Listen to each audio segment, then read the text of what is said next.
What's up? Welcome back to Nostalgia. Dave here with another pod. What's going on in pop culture right now? Pretty solid week, I think, this week. On the TV front, we have Class of '09 FX series on Hulu starring Brian Tyree Henry and Kate Mara about FBI agents. We have Silo, the sci-fi series on Apple TV Plus starring Rebecca Ferguson, David Oyelowo, Rashida Jones, bunch of people. We have, on the music front, I-DLE's new EP from K-pop, as well as Jonas Brothers' new album, The Album. First album since pre-pandemic, so it's been a minute for those guys. And also new business biopic film, BlackBerry, about the rise and fall of BlackBerry that caught me by surprise. So a lot of good stuff here, and a bunch of big stuff coming up as summer really heats up for us. So make sure you subscribe, linktree.com/nostalgiapod, youtube.com/nostalgiapod. Make sure you get the pod however you can. Just make sure you get it. Follow the playlist, best songs of 2023. Spotify playlist, see the link below for that. Let me know what's good, and let's get into it. What's up? Welcome back to Nostalgia. Dave here with a review of Class of '09, the new FX on Hulu series. First 2 episodes out now of 8 miniseries starring Brian Tyree Henry and Kate Mara, from Tom Rob Smith, directed by Morton Tildum, among others. Obviously, this caught my attention because Brian Tyree Henry is amazing. Just finished up Atlanta, just got his first Oscar nomination with Causeway. One of the best actors we have. His return to FX obviously deserves attention. Also, big fan of Kate Mara, who is steadily always good. Her last FX go-around, A Teacher, I was not a fan of, but I thought she was good in the show. But either way, I think both those actors are deserving of attention, obviously. And, you have a lot of good pedigree with this. Of course, Tom Rob Smith is a pretty stacked CV as well as a TV creator, most notably doing the second American Crime Story season, the assassination of Gianni Versace, as well as London Spy. So notable, pedigree all around with this show. And of course, FX has a great quality stamp. And, I was like, oh, FBI series about FBI agents joining the Bureau. Great actors. Sounds good. Sign me up. Sounds awesome. What I was not expecting with this series, and which I think is perhaps going to be a major pain point with this series, is that it has 3 distinct timelines, and it is very happy and willing to jump between those 3 timelines. The past, 2009, when our characters are at Quantico, testing to join the FBI. The present, 2023, when they're all like veteran agents in the force. And in the future, which is like 2030, 32, 33, something like that. Which is 2034, where, one of our characters, Tyree Henry's character, is the head of the FBI at that point. There's some future tech involved, such as Kate Mara having a prosthetic eye. We have this big AI computer program system that is kind of running law enforcement a la Minority Report. So you have 3 very distinct timelines, 3 very distinct shows, I guess you could say. And I'm curious if this jumping between timelines will serve its storylines well enough, because I liked a good amount of what we had. I think not that it's necessarily like anything I haven't seen before, and maybe I'm just a big fan of Tyree Henry and Kate Mara, and that's all that is, but I was kind of into it. So I think for me, it's a bit, overall, it's going to be a wait and see to see if everything can land when you kind of jump between the timelines and maybe not give moments enough time to really build up and stick, because you keep jumping around. So we'll see about how that goes. If you think about the 3 timelines, I guess that's how you have to do it, where the performers, I think I've only seen 2 episodes, of course, out of 8, but they're largely giving a similar performance throughout. The makeup's a little bit done in the future timeline to make them look a little bit older. They more or less look the same, though. Tyree Henry, he just has a great presence, as we know. He's able to command, I think, a lot of emotion and presence, even when he's not laying it down a ton of lines like he is in this show. He's a great actor. I think the Quantico stuff is the most fun, probably because it's also the most familiar, like just watching like agents like try and pass the test, try and succeed, in class. We know how that feels, but it's enjoyable. The present timeline, there's this kind of like growing like white nationalist threat, kind of Amon Bundy-esque, like anti-government people. We'll see if that lands, but obviously it's pretty tropey, pretty timely, unfortunately, as well. We'll see how that sticks in the future. The AI stuff could come across as quite timely, given the rapid advances in artificial intelligence and in our public lives the last year or so. But this kind of thing, in terms of Big Brother, Minority Report, people getting arrested for things they think, not necessarily things they've actually done yet, but things they will do in the future. That's all been done before in science fiction. Like that, none of that's necessarily new. So the execution will need to be strong, I think, to make it stand out. That's not something we usually say about FX shows. FX is such a consistent quality track record at this point that this kind of wait and see feeling, I think, has been uncommon. So overall, I think it's a wait and see show. There's enough that interests me about this stuff that even if it's not the most like riveting and like thematically original thing I've ever seen, I'm going to at least stick it out and see how it goes. So that's how I'm feeling about Class of '09 right now. We'll see moving forward. But let me know how you feeling about those first 2 episodes. You like it more or less than me? Are you going to stick around? And for more TV reviews, subscribe. And I'll see you next time. What's up, Welcome back to Nostalgia. Dave here with a review of Silo, the new science fiction series on Apple TV Plus, starring Rebecca Ferguson, as well as David Oyelowo, Rashida Jones, Common, Tim Robbins, Will Patton. Pretty stacked cast. Based off a book series. This is from Graham Yost, notably the creator of Justified. A lot of pedigree. And also, I think, kind of in line with how Apple has been making a lot of series lately. Like, this kind of brand of series, in this case, a dystopian science fiction series, adapted from a successful novel series, kind of in line with what they've been doing with other stuff, right? Think of Invasion and Foundation, and even C, back in the early days of Apple TV+. This seems to be a bit of their MO. But Silo, I think, 2 episodes premiered last week. We have the 3rd one out now. It's going to be a 10-episode first season.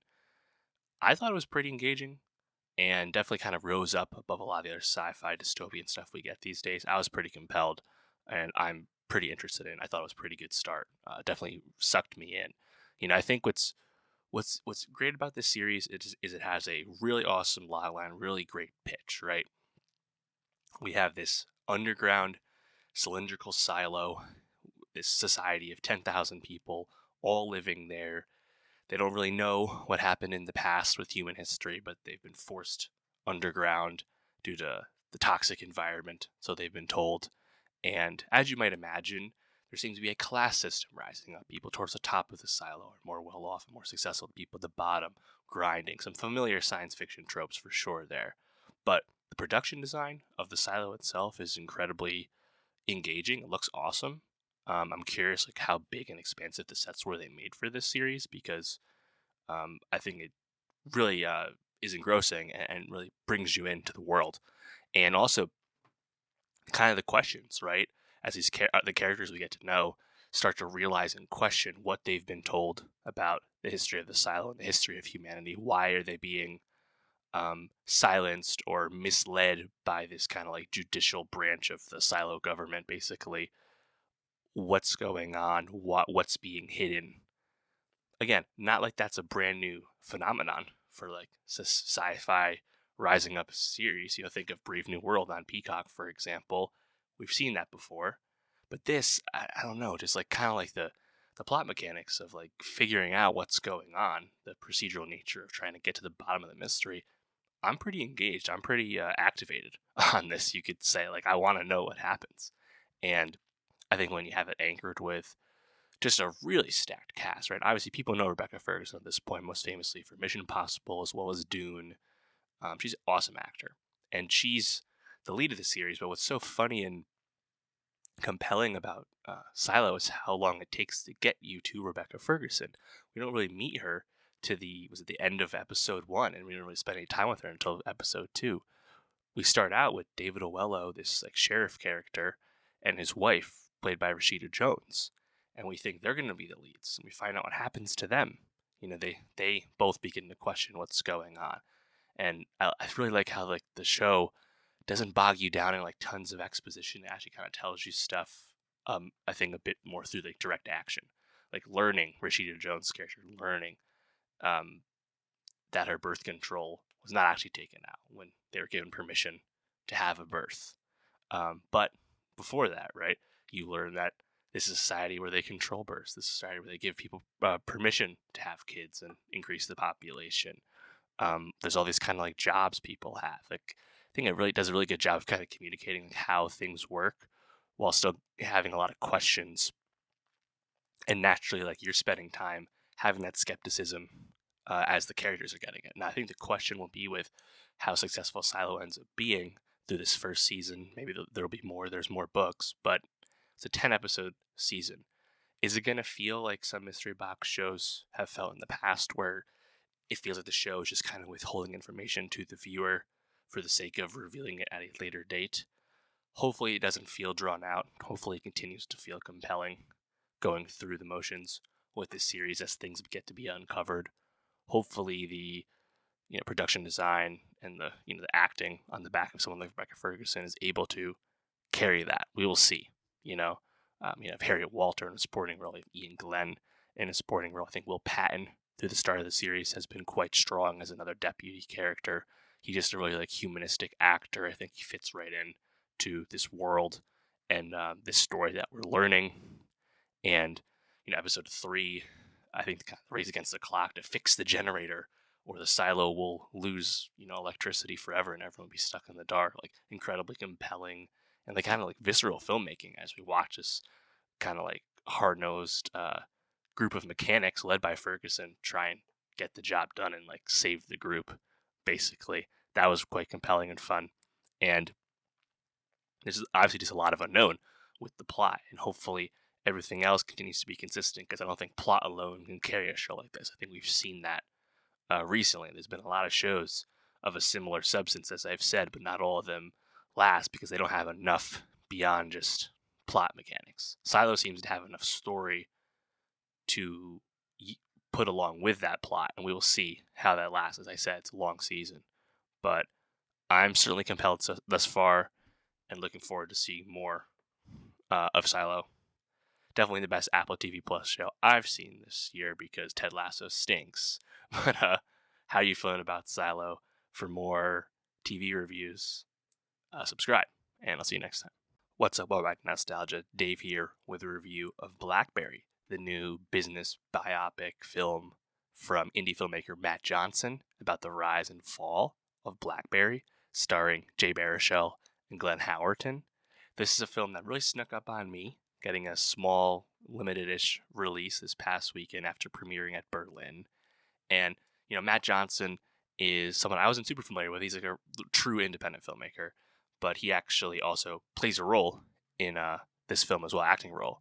And I thought this was just a really tight, super compelling, well-made biopic film. If you think about this type of storytelling, very popular these days, very common, right? Just recently we got on Apple TV Plus, we got the Tetris film with Taron Egerton. We just got Matt Damon and Ben Affleck's Air, about Air Jordan. This is a pretty common thing. Of course, people know stuff like The Social Network, which is very similar to this BlackBerry film, of course. Steve Jobs. It seems that the tech world and business exploits is a sub-genre, mini real-life IP that is starting to get quickly mined. Books about these topics are being quickly picked up to be adapted, because I think there's a lot of confidence from studios that they can get people to watch stuff like this. And BlackBerry, I think, is one of the best examples of this I've seen in a long time. I thought this movie was both funny and just consistently riveting, which I also thought was incredibly impressive. Think about a movie like Air. We know what happens with Air. We know Nike wins. We know what happens with Air Jordan, how successful it is. But the movie's well made enough and the writing is strong enough that you're so compelled and entertained by the film. BlackBerry is very similar. We know what happens to BlackBerry. We know that BlackBerry rises up out of nowhere, basically, to dominate the nascent smartphone business, and then eventually gets its lunch completely stolen by Apple and Android. We know what happens with BlackBerry. And even though we know the finish line with this film, it's still just so riveting. And I think that just speaks to how well it's made and how it kind of subverts some of your expectations along the way, along that journey. I think the acting performances are really good. You have Jay Baruchel as Mike Lazaridis, one of the founders of Research in Motion, the company that would become BlackBerry. He's joined by Matt Johnson's character, Douglas Fregan, they're kind of the co-founders, and they, through chance, basically meet up with Glenn Howerton's character, Jim Vasili. And Jim is not a tech person like Mike is. Mike is a very intelligent tech developer, but Jim is a cutthroat businessman. And they kind of need each other to make something like this work. So they become co-CEOs of Research in Motion over in Canada, and eventually become BlackBerry. And due to superior design, and Mike and his team of Canadian developers, their true design passion and design acumen focus on creating parts locally, not outsourcing out to like Foxconn in China to save money, but really focusing on quality design, quality product, and of course combine that further with Mike's true genius, being one of the first people to really tap into how networks work, and now you can kind of basically use data, that whole concept of using data in a smartphone and not having that tax cell signals the way phone calls and traditional text messages do. The development of BBM as an instant messaging service, it's all pretty compelling, but the way they have Mike communicate stuff with his genuine intellect about the technological aspects and the design of this sort of thing is really compelling. When they basically design program Verizon's towers to better suit their products as they rapidly explode in success and popularity. It's all handled in a really, I think, engaging and fun way. Think of a movie like Social Network, right? When things are going well, the movie is a rip-roaring time. That's kind of what happens with BlackBerry too. And it's really fun, I think, to be with Mike when he starts to win, because you see the intelligence. And I think what's great about the structure of this film is as things start to flip, they rapidly expand. Jim, has that reputation from the beginning as being a very cocky, arrogant, aggressive person. And now that he has all this success and all this money, he's turned that to some of his personal uses, whether that's abusing an assistant or aggressively purchasing a hockey team in the NHL, things like that.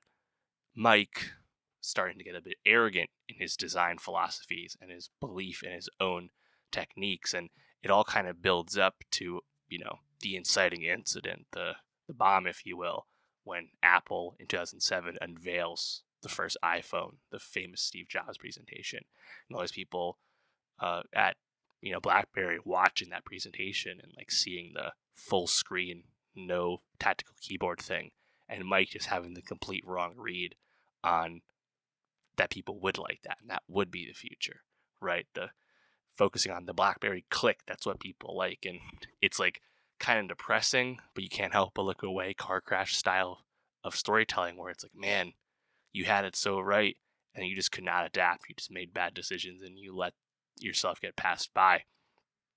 I think the movie does a really good job with managing that transition.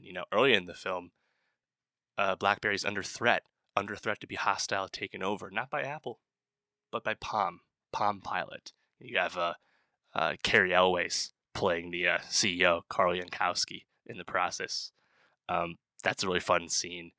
But yeah, it's just, I think, fun to have the time capsule of remember when Palm and BlackBerry, and even I guess you think of HTC as well, just the earlier phone manufacturers, right? Just back in the day, it's fun. Also, I think Matt Johnson is really underrated as Doug Fregan. The Doug character starts off, he's kind of the goof, right? He's the one who kind of builds up morale at Research in Motion, while Mike's kind of the tinkerer, the real, technical thinker. Doug, hosts these movie nights and kind of runs a goofy developer bro culture kind of thing with his fellow devs. And when Jim shows up, he wants to put an end to that because it's not professional. And you think this is going to lead up to Doug and Mike having a divorce because Doug just won't get on board with the new program and will get in the way.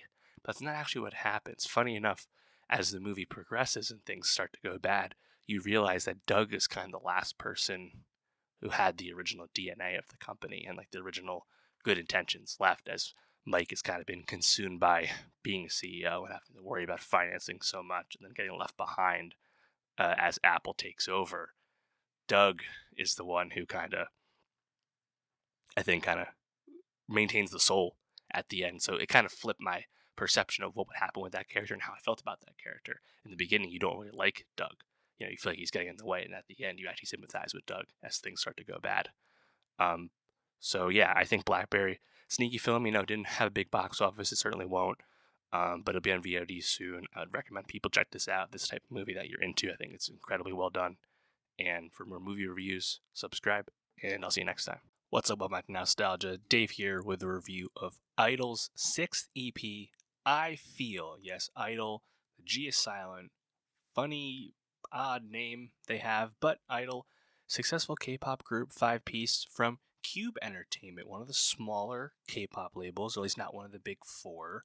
And despite it coming from a lesser company in terms of stature, I-DLE is finding, I think, a lot of success. They started back in 2018. This is their 6th EP, but they got their first top 10 last year with their 5th EP last fall, and they have 8 million monthly listeners on Spotify. That is no small feat, I would say, for a K-pop group. Just in general, those are pretty solid numbers, really comparable to a lot of other groups of a similar stature coming out in similar time. And I didn't really know what to expect too much going into this I-DLE drop, just really getting into them.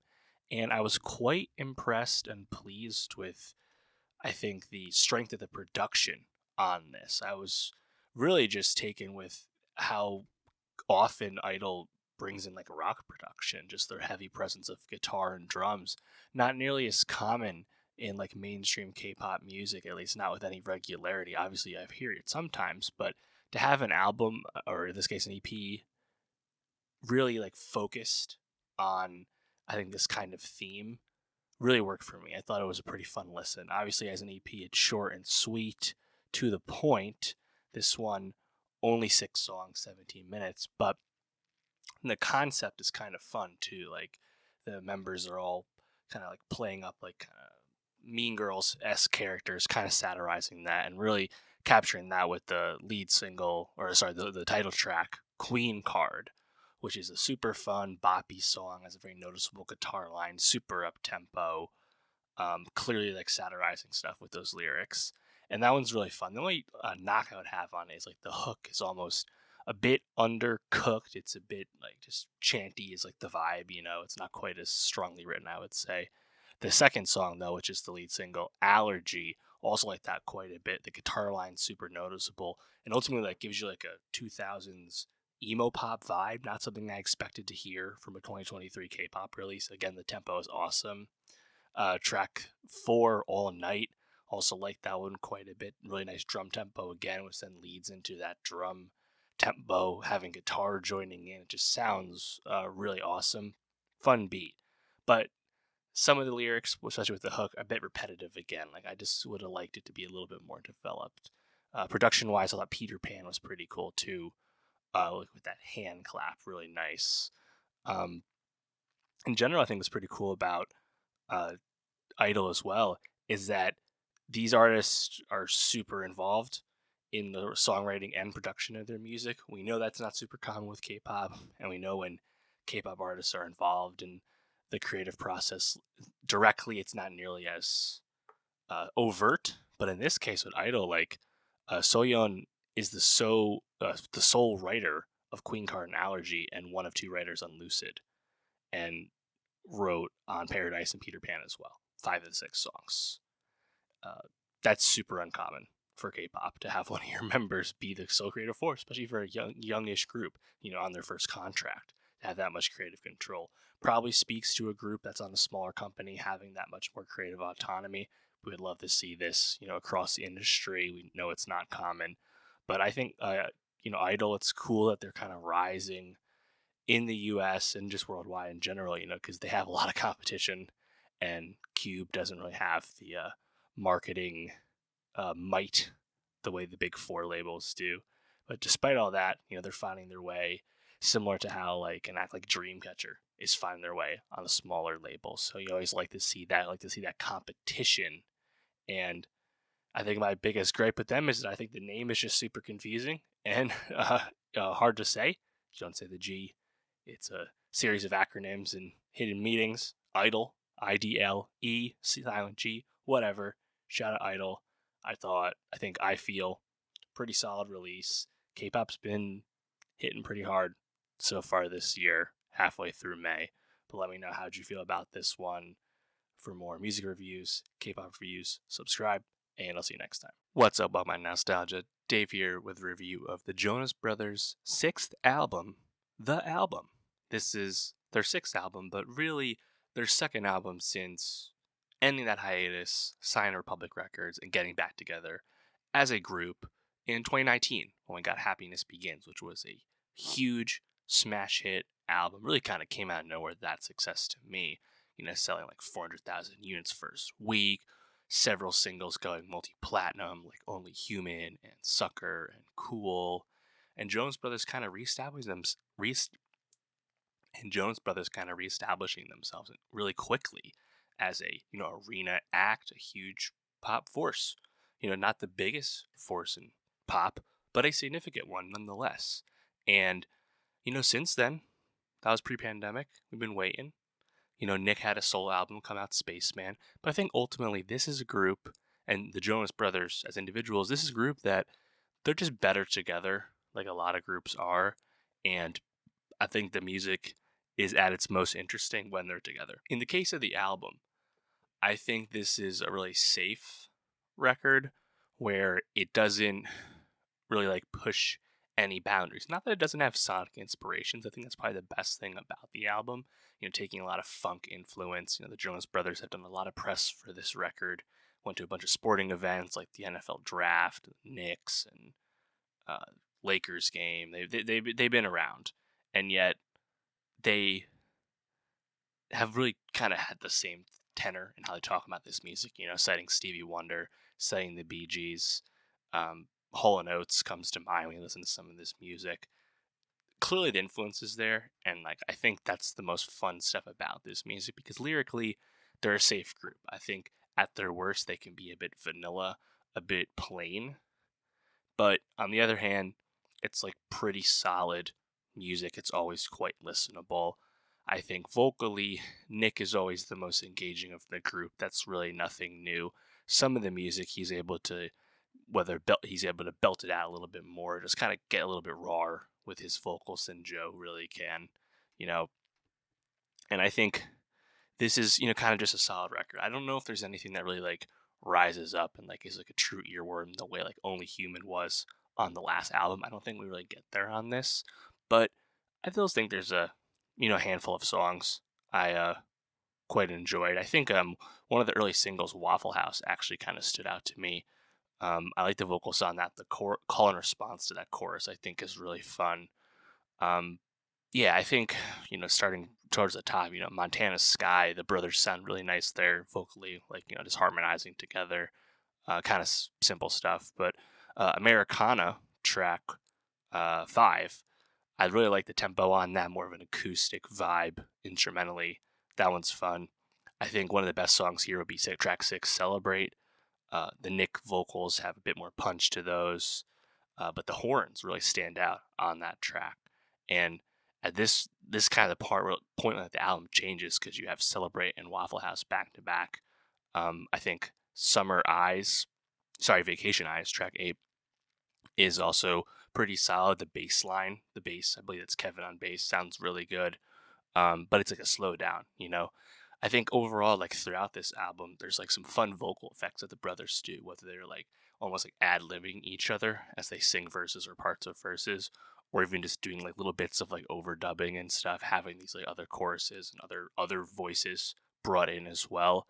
It at least keeps you a bit engaged the whole time. And what's kind of fun about this album too is it's quite brisk. It's 13 songs, 12 songs, 32 minutes. It's quite quick.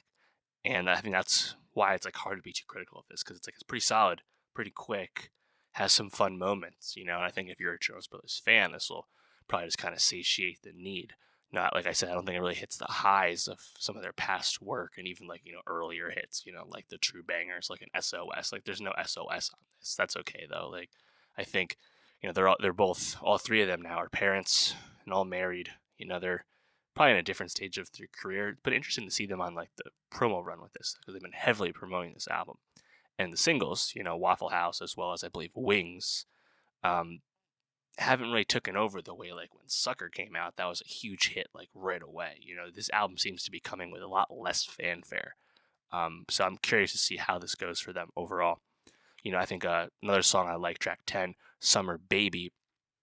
I think the synths really stand out there on that one. Fun vocal performance, almost Charlie Puth-esque, and which kind of reminds me or made me think of like, imagine if Charlie Puth wrote the lyrics for some Jonas Brothers songs.